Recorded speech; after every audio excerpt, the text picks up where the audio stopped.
Greetings, duelists. Welcome to another video. So at the time of this recording, it has been like over a week since like my last deck profile.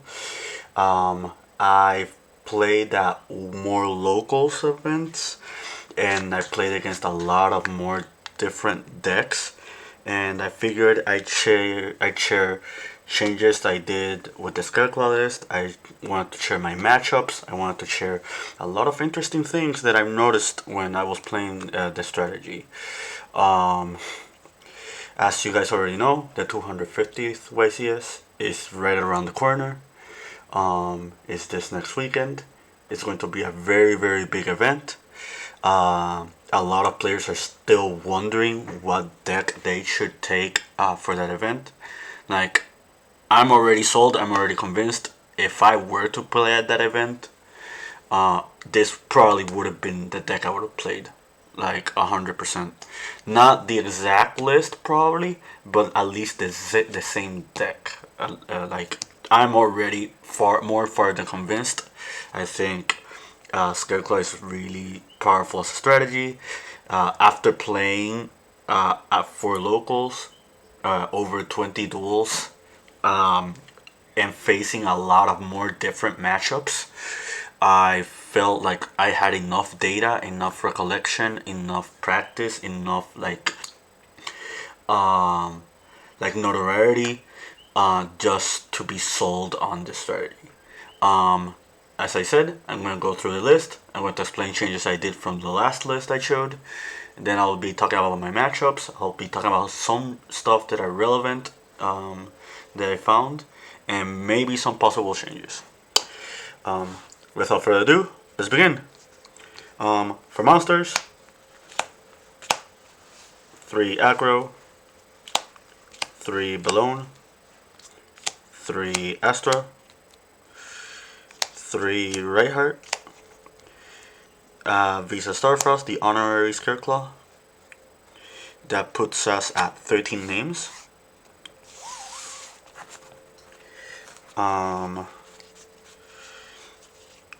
I guess this is the 14th name. The Kashtira, 3 Fenrir, 3 Unicorn. I still play the one Arangsart. 8 Kashtira monsters. And 14 Scareclaw monsters, I guess.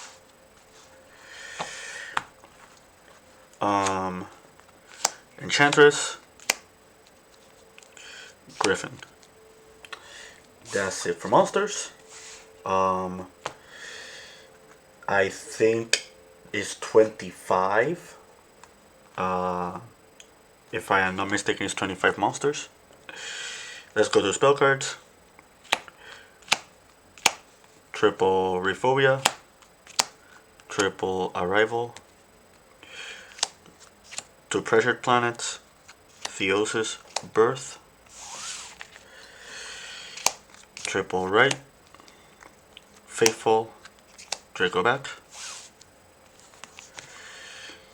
3 Talents, 2 Thrusts, Terraforming, Change of Heart, Duster, Rhoda, Twin Saw. 24 spells and the 1 trap. That puts the main deck to 50 cards.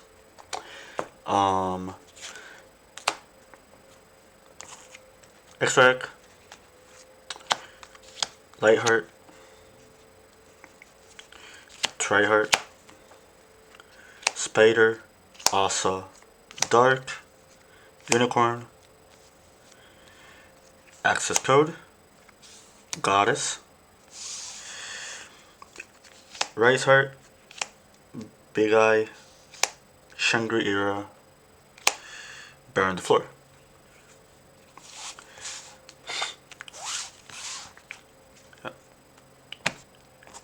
Side deck, Draw, Lancia, Cosmic, Evenly, Imprim. Okay, We're at the 5 minute mark. Time for explanations.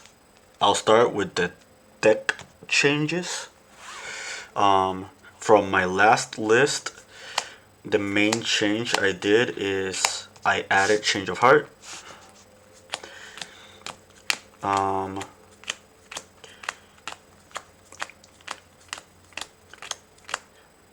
I added the third Rayphobia.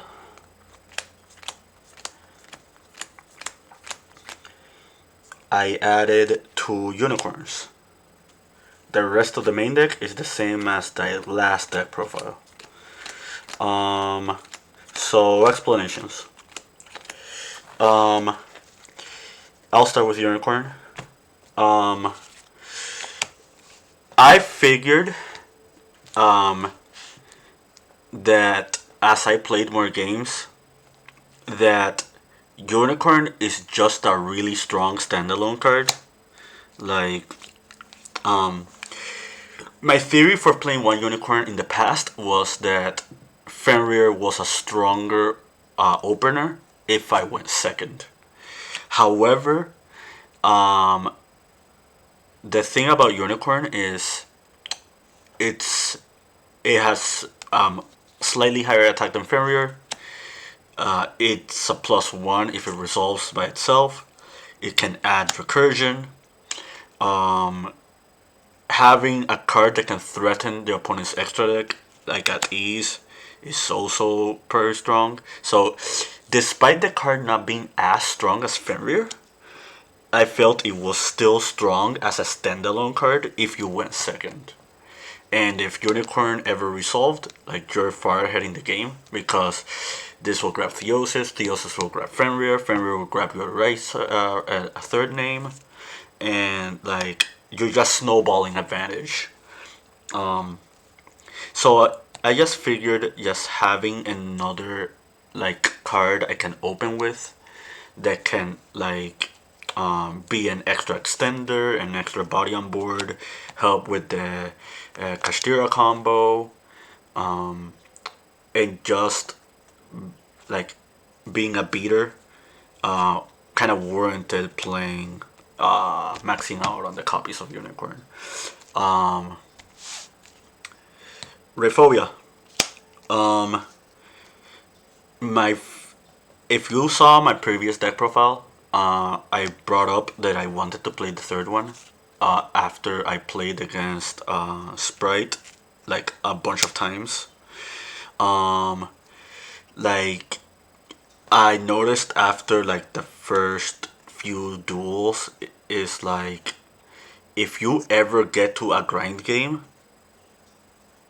the fact that you play 3 Rayphobias and 3 Arrivals means that literally any one card, like one Scareclaw name at least, will just put you back in the duel. Another cool thing is that playing more copies of Rayphobia means that you have more ways to contest your opponent, like in your with their opening board, if they just place monsters in defense position. Another cool thing that I noticed is Rayphobia by itself kind of sucks because it does not do all your Scareclaw combos. However, Rayphobia plus another name makes that combo work, and not only that, but it can also grab you other cards that you kind of need, like in toolboxing, like for example, if you open Unicorn Rayphobia, this will get you to tryhard, and you keep the Unicorn on board as another interruption to your opponent, which I just felt like it was kind of neat for a 2-card combo. Like just having recursion plus a pseudo floodgate plus a pseudo interruption for the extra deck. Yes, like those. That's just one out of many examples you can take when it comes to like this strategy in general. Change of Heart. Like I just felt like wanting more cards going second.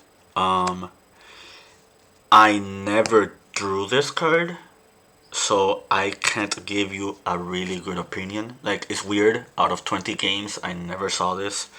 Um, I did see triple thrust, and I had the option to add this out of triple thrust.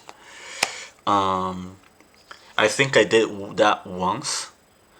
Um, but outside of that, I really don't have a fair judgment on this card. I can't say if it was good or bad. I just wanted to play it. Um,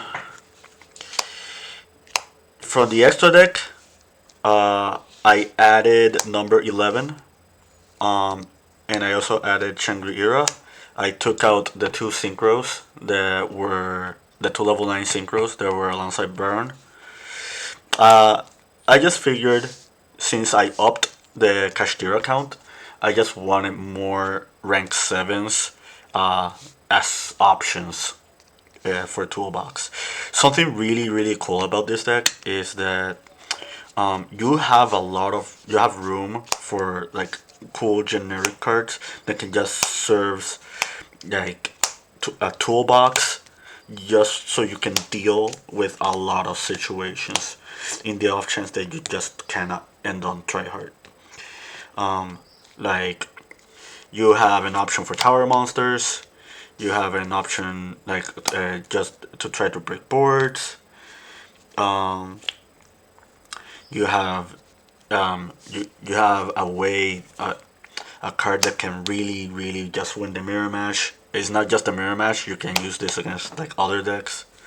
Once I explain like my deck report, like locals report, I can tell you how relevant this card was. Um, it's very similar to Sprite.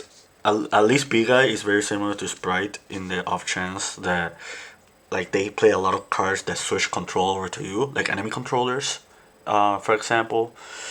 Um, like you have Change Your Heart, you have Big Guy, you have Triple Talents. So just having cards that can switch control over to you is like there. It's very strong this format. Um, but yeah, I think um, out of the four locals that I played, I summoned everything that I added. I summoned the Big Eye. I summoned the Shangri-Ira. Um, like the only card I did not ever make in my extra deck during the entirety of all the events was Asa. And I don't think Asa is a bad card at all. I think this card still warrants a spot in the extra deck. That being said, I just have not come across any matchups where Asa is kind of relevant. The one matchup I know this card is relevant in is Naturia Runic. Like in testing and outside of local events, I have summoned this card against them. Like I've taken Naturia Beast, Naturia Barkion. This baits the Mole Cricket if they have it engraved and you want them to proc it at an opportune time. If they resolve the Mole Cricket, you just take it afterwards. Just having another card. Yeah. Next Spider, I think this is a staple in every build that plays like the Adventure engine.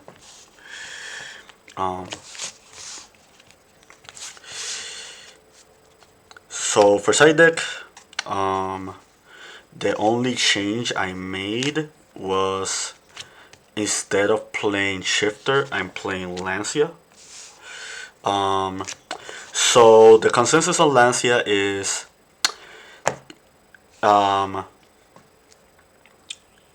it before Lancia when Lancia was Shifter, the number one reason I played Shifter was because of Dark World.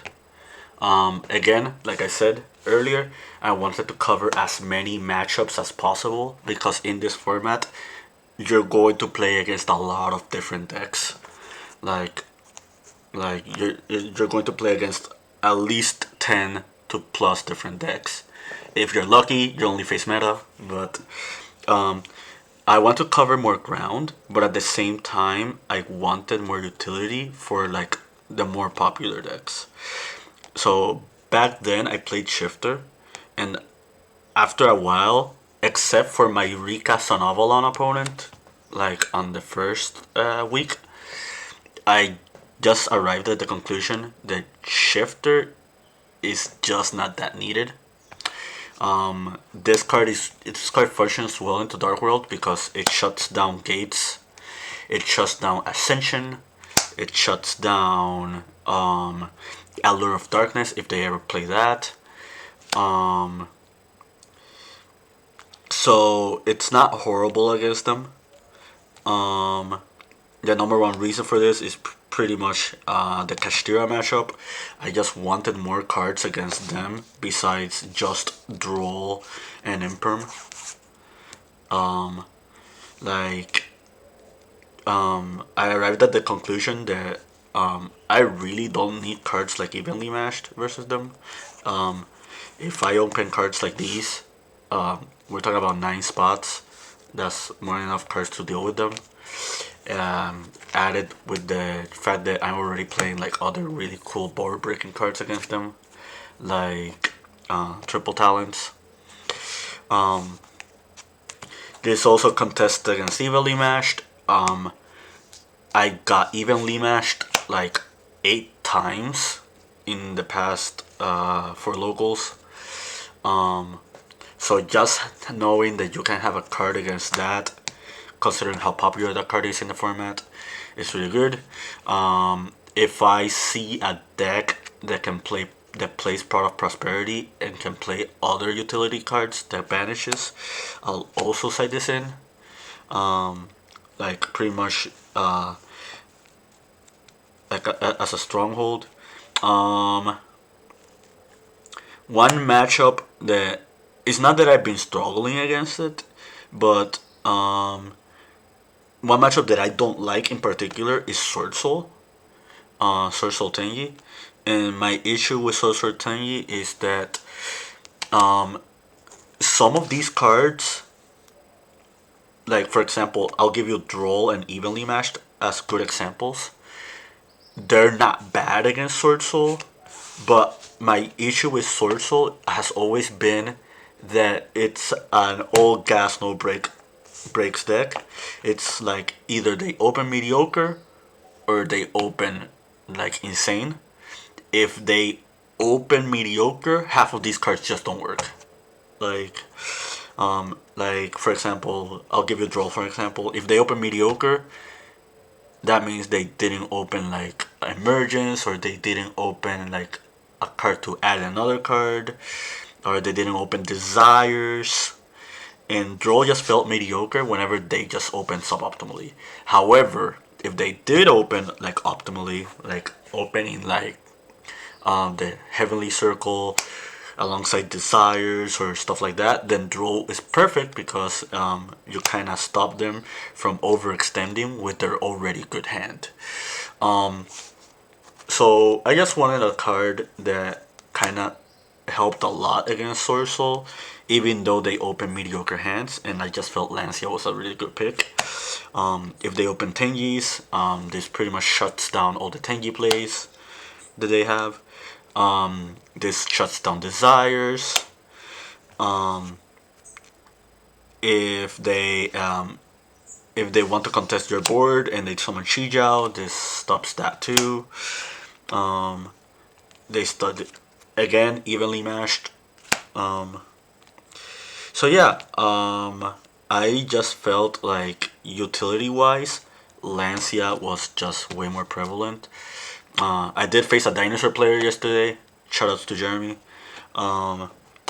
And he destroyed me, but I saw his deck. I saw what he was doing. I saw how he was playing the deck, and if I would have opened Lancia, I probably would have won. Like the card's just really really strong. So that's it for like the deck itself. I guess I'll go with more explanations.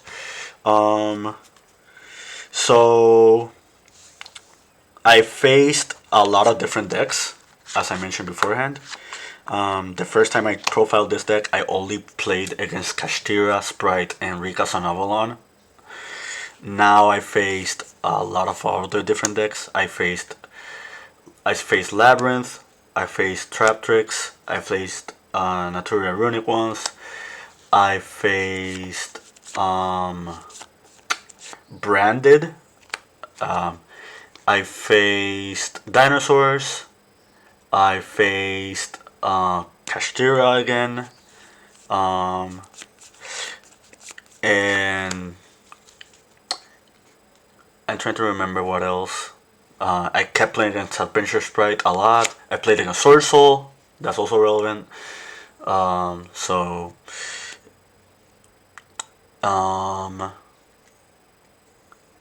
I played against Ninjas once. And I think that's it. I think those are all the. I think those are like all the different decks I faced.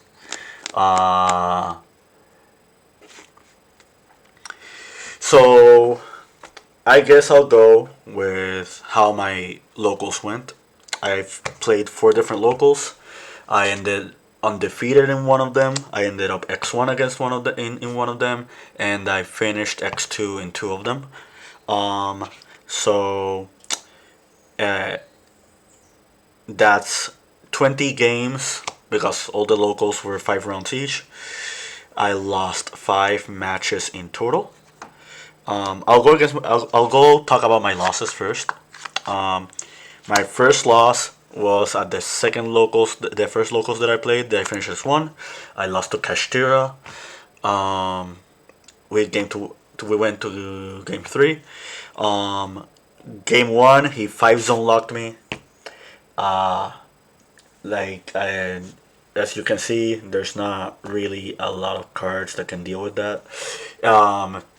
The problem, it was not the zone lock itself. The problem is like Shangri-Ira having uh like destruction protection.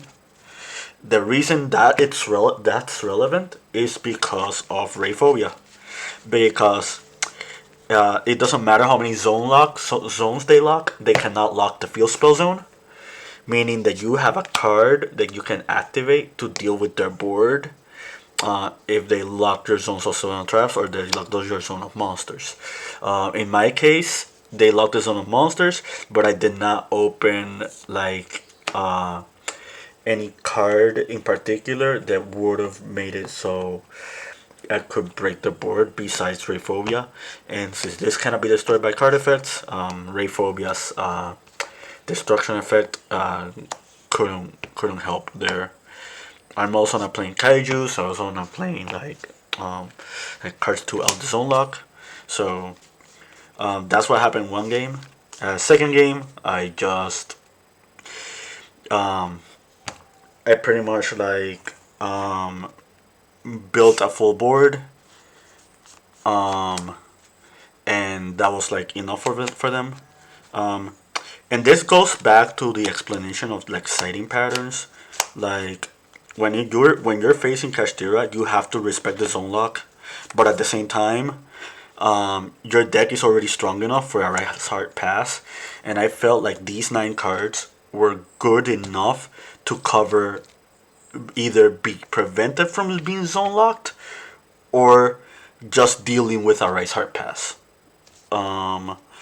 Like if you resolve Lancia, it kind of deals with both of those because it's really hard for them to get to a Rise Heart. Like it's almost impossible for them to get to a Rise Heart if you do this. But at the same time, if they try to do zone lock combo you, they cannot zone lock because they can't mind hacker you. I felt the same way with Imperm. I just felt like Imperm was really strong whenever they tried to zone lock you. So that's why those cards are relevant. Going back to the match itself, Game two, I made a really strong, solid board. Um, he evenly matched me, and he opened like really, really, really strong. Um, I My bad. That was game three. So game two, I like pretty much made a really strong board. Game three, he made me go first. I did. My M board was Griffin Tryhard. It was Griffin Tryhard, Token, and the Rice Heart. And he opened Book of Eclipse, Evenly Matched, Planet Fenrir, Birth, Scareclaw Kashtira. And that was pretty much enough because not only did he break my board, he 5 zone locked me, and I didn't open like the cards to beat that. Um, After that event, after that tournament where I finished X1, I just went to a general consensus of playing Lancia. Um, my second loss, which was at the event where I ended up X2, was to Sword Soul. My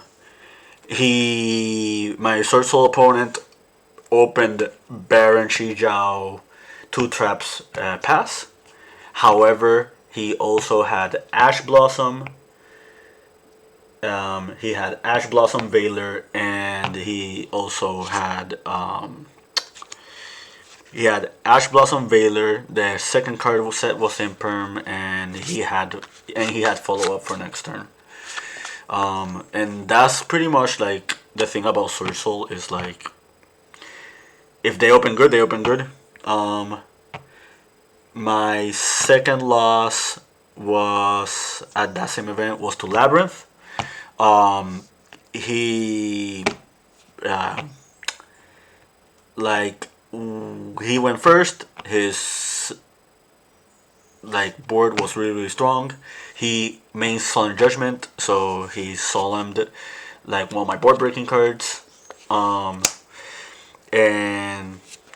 I lost to Rivalry and Skill Drain.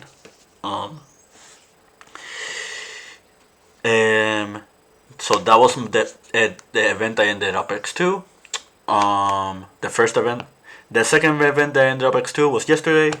My 2 losses were Sprite Adventure, and it was against dinosaurs. My Sprite Adventure opponent, I won game 1. Game 2, he opened the nuts. Like, he opened like the full Peru combo with the Tatsunumen. The issue was not the Tatsunumen, nor the Totally Awesome, nor the Double Cross, nor the Smashers. That was not my issue at all. My issue was that he also opened Anti-Spell Fragrance, and I opened 4 spell cards in hand. And you know it's really impossible to win if they flip a floodgate on you that just shuts down your entire hand. My dinosaur, the second game, the third game that he won, my hand was mediocre. When I say my hand was mediocre is I opened a bunch of Scareclaw names, but I did not open neither the Adventure package, nor Visa Starfrost, nor Rightheart, the level 4. If meaning that I did not have a Baron line alongside my full combo, which means I had to make a judgment call. The judgment call was either search for interruption but lose to Nib and evenly, or not search for interruption but I play around them both. I chose the interruption approach, and he had Nibiru. And not only did he have Nibiru, but He also had a kaiju in hand as well, which dealt with the token, and he OTK'd me. Yeah. Dinosaurs. Game one, he opened double imperm, and sadly, double imperm was enough because it was really relevant because I opened talents, but imperm does not play around talents. So imperm plays around talents, rather. So nothing I could have done there. And so I lost game one because he double impermed and he opened Miscellaneousaurus. He opened Miscellaneousaurus, Fossil Dig, Lost World, Prosperity. That was pretty much a lot for me. Just opening Misk was pretty strong because I had Twin Saw set with the Tryhard. But, I can't do anything if older monsters are unaffected. So those were my 5 losses. Like, every single other game against all the other matches I mentioned, I pretty much won against all of them. Kind of unfortunate, it was, yesterday was my first Adventure Sprite loss. I have not lost against that deck. For some reason, people think Adventure Sprite or any Sprite variant has a better grind game than this deck. I don't understand that. After the explanation with involving Rayphobia, if you're in a top deck war versus Sprite, their only card to get back in the game, without an extender, is Sprite Smash, Sprite Starter. In your case, any Scareclaw name is pretty much Sprite Starter because your name will get you to Lightheart, Lightheart will get you to Rayphobia, Rayphobia will grab you Rightheart, Rightheart will grab you Arrival, Arrival you bring back a guy, you make Tryhard, Tryhard bring back a guy, and then you get another guy. So you pretty much play 14 copies of Sprite Starter in your deck. For Sprite players, if you're watching this, I'm just explaining a hard fact. I guess something relevant that I will bring up as well is it was my first time facing branded. In my 4 locals, I played against 3 branded opponents, and I arrived at a very simple conclusion. Outside of branded banishment, they have no outs to this card. My opponent tried to fall on Falbass. I had 2 opponents try to fall on Falbass me. I pretty much explained it to them. I said Albas is an activated effect. The monster is in defense position, so Tryhard is unaffected. You still can pay the cost and you can still try to resolve it, but if there is no other card you can fuse with, the Albas just fizzles. This changing all the monsters in defense is also a problem, which means they cannot run over this. They don't play Link monsters, so it's there's no real easy way to out this card outside of banishment or Super Poly if they do play that.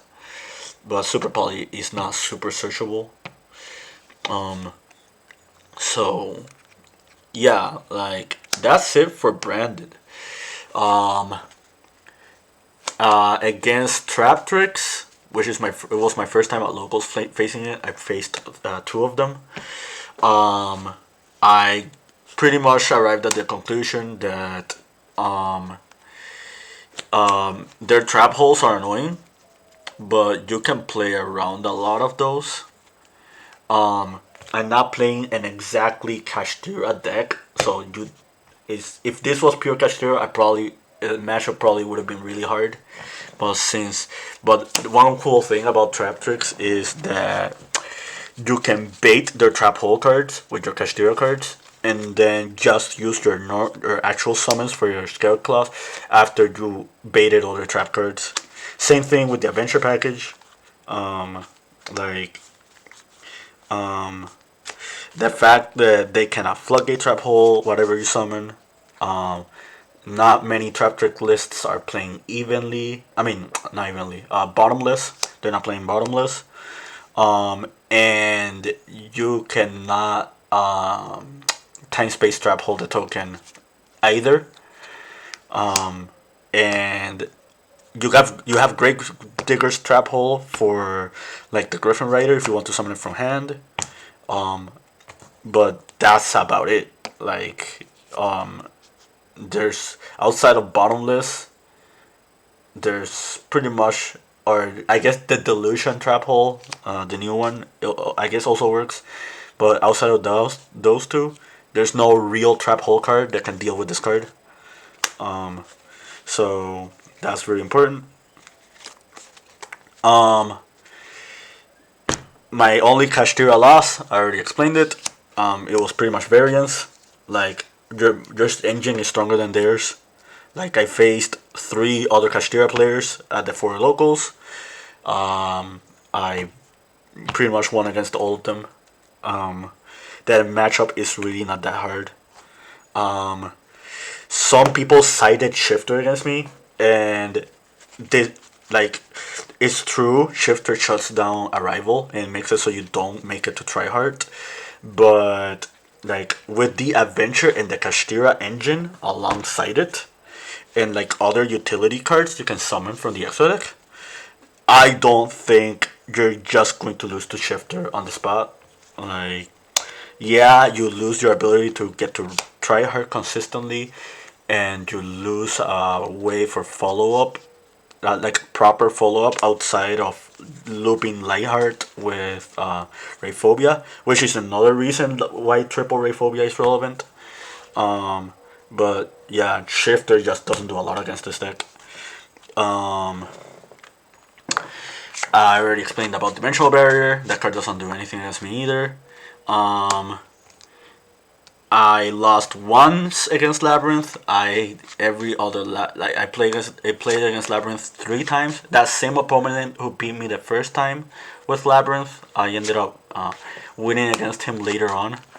Um, like what happened one game was that he shotgunned both Welcome Labyrinths, which meant the thrust was live, and I thrusted into Harpy's Feather Duster, and that was a lot of that pretty much like was a wrap. Which is another reason why Dusters in my main deck. If you face against a back row deck and they end up like activating monsters on you, like Trap Tricks or Labyrinth, with the two thrusts and the Duster, you're pretty much playing three Dusters. So you have a card in your main deck that can deal with back row decks. I think that's it. If you are watching this deck profile and you are still looking for decks for the 250th YCS, I think this is a really strong pick. It doesn't have to be my exact list. It doesn't have to be 50 cards. It doesn't have to be like with the Kashtiras or the Adventures. But I feel like Scareclaw as a strategy, it's very underrated. I think this deck is really strong. Like it's not perfect, but right now we're in a format where there's no such thing as a perfect deck. But out of everything I face this format and out of everything that's popular right now, I think this deck like warrants a spot with just the amount of non-engine, the amount of recursion, the amount of consistency. I if I break more than one game out of all my games, I think that was too much. Like I don't think I've ever bricked on this deck yet. Not opening fairly strong doesn't mean that you bricked. It only means that your opponent probably opened like more optimally than you did, and that's pretty much just like how it is. That's just part of the game. But yeah, thanks for tuning in. Keep practicing and keep dueling.